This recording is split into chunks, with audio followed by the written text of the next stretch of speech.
Sobat Maestro, sesaat lagi kita akan bersama-sama mengikuti program Bible and Coffee bersama Pendeta Glenn Latuheru dari GBI Glow Fellowship Center Bandung.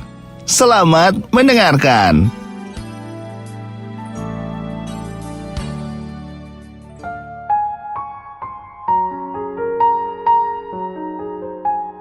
Shalom saudara yang dikasih dalam Tuhan, haleluya. Saya bersyukur hari ini kita boleh kembali berjumpa dalam program Bible and Coffee. Saya bersyukur kita boleh terus dikuatkan oleh firman Tuhan, karena kita percaya hidup kita ditentukan oleh firman Tuhan.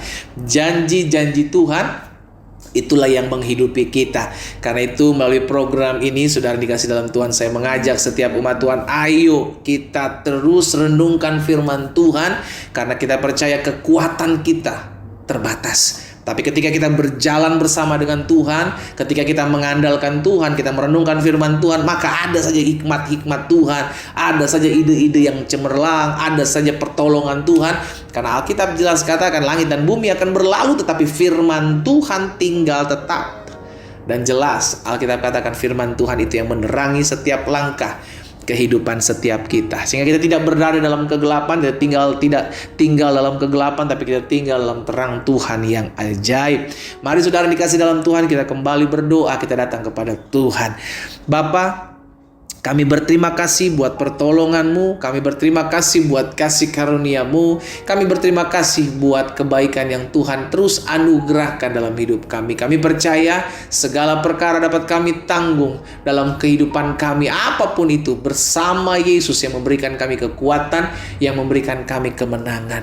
Itu sebabnya kami perlu firman-Mu, firman-Mu meneguhkan kami. Sampaikan sesuatu bagi masing-masing kami, ya Roh Kudus. Di dalam nama Tuhan Yesus Kristus kami berdoa, haleluya, amin, amin, puji Tuhan. Nah saudara dikasih dalam Tuhan, ada satu perkataan Rasul Paulus kepada jemaat Korintus dalam 2 Korintus pasal keempat ayat 17 dan ayatnya yang ke-18. 2 Korintus pasal yang keempat ayat 17 dan ayat 18. Rasul Paulus bilang begini kepada jemaat Korintus, sebab penderitaan ringan yang sekarang ini mengerjakan bagi kami kemuliaan kekal yang melebihi segala-galanya, jauh lebih besar daripada penderitaan kami.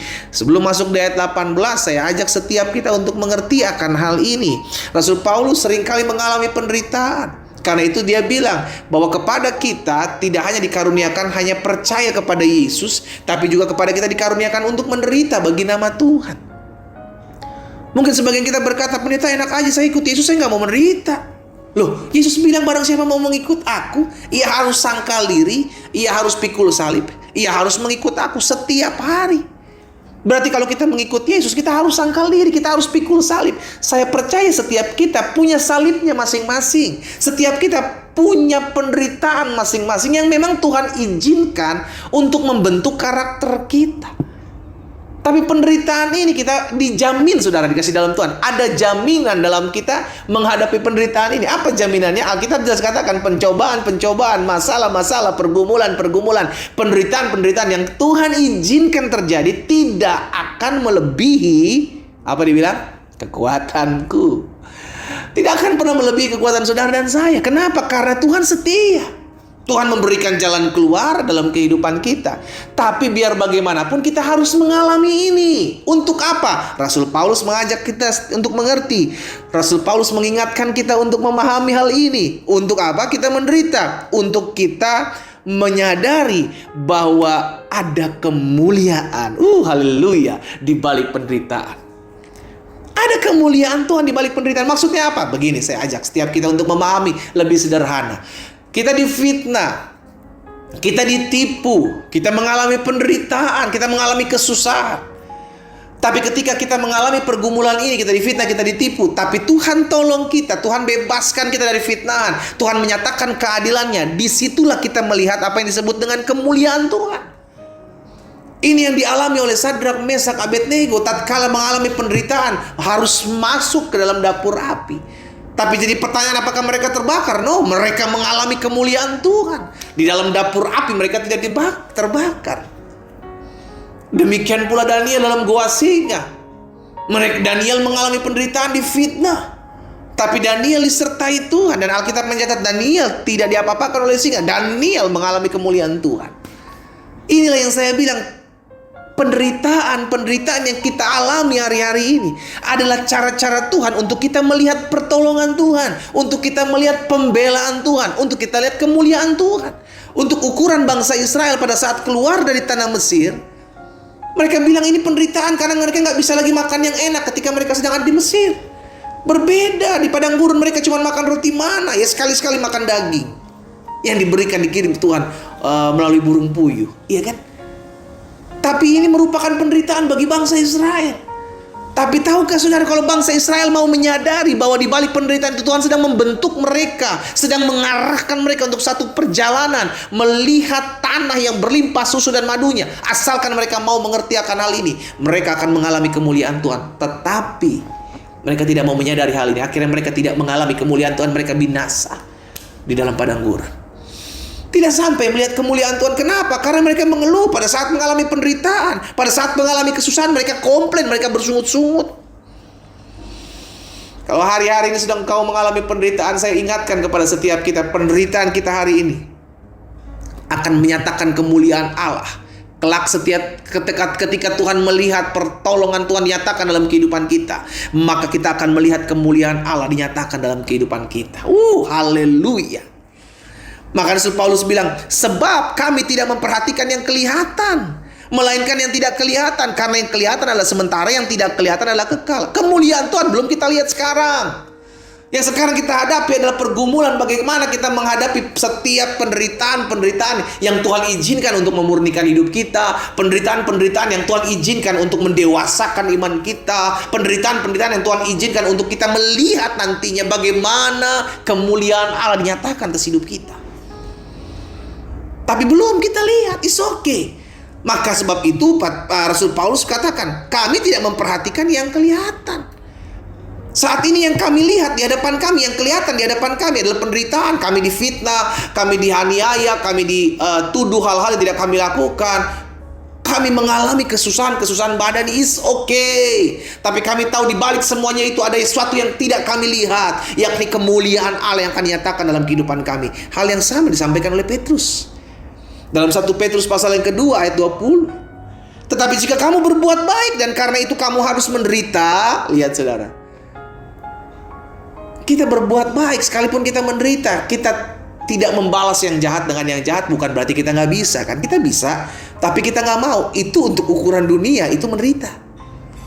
Penderitaan badani kita terima. Harusnya kita bisa fitnah balas. Kita harusnya bisa tertawa di atas penindasan mereka. Kita bisa mengalami penderitaan dan kita bisa balas. Tapi kita nggak mau. Karena kita tahu, ketika kita berbuat baik, tapi kita harus menderita, maka itu adalah kasih karunia Allah. Wow, saudara dikasih dalam Tuhan, yang menjadi kerinduan Tuhan, agar kita melihat kemuliaan Tuhan dinyatakan atas hidup kita. Kapan kemuliaan Tuhan dinyatakan atas hidup kita?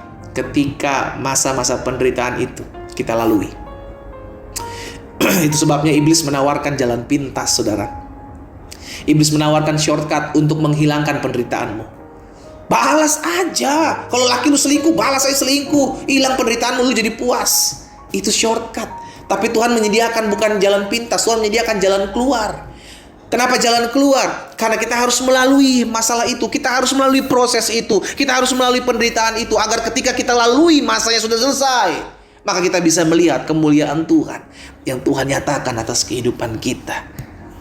Ingatlah, kalau hari-hari ini kau sedang mengalami kesusahan, kau sedang mengalami penderitaan, bukan karena engkau berbuat dosa, engkau melakukan kebaikan, tapi karena kebaikan itu engkau harus menderita. Karena kejujuran kau harus susah, karena kejujuran kau harus menderita, maka engkau akan melihat kemuliaan Tuhan. Haleluya. Mari kita berdoa. Kita datang kepada Tuhan. Bapa, hari ini kami dibukakan satu pewahyuan daripada Tuhan. Kami diingatkan bahwa di balik penderitaan kami ada kemuliaan yang Tuhan nyatakan. Di balik masa-masa sukar yang hari-hari ini mungkin sedang kami hadapi, kami tahu Tuhan tidak pernah pergi meninggalkan kami. Kami akan melihat kuasa Allah dinyatakan. Kami akan melihat kemuliaan Allah dinyatakan dalam kehidupan kami. Karena itu hamba berdoa buat setiap umatmu dimanapun mereka berada, di dalam nama Yesus. Tuhan tolong teguhkan hati mereka, kuatkan iman mereka. Sehingga ketika mereka kuat menyelesaikan masa-masa penderitaan ini, mereka melihat kemuliaan Allah dinyatakan atas hidup mereka. Doa hamba menyertai mereka Allah. Hamba berdoa mengucapkan berkat di dalam nama Tuhan Yesus Kristus. Haleluya. Amin.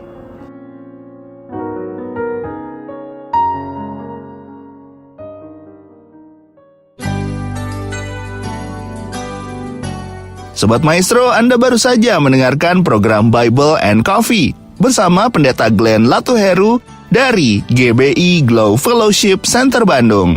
Terima kasih atas perhatian Anda. Tuhan Yesus memberkati.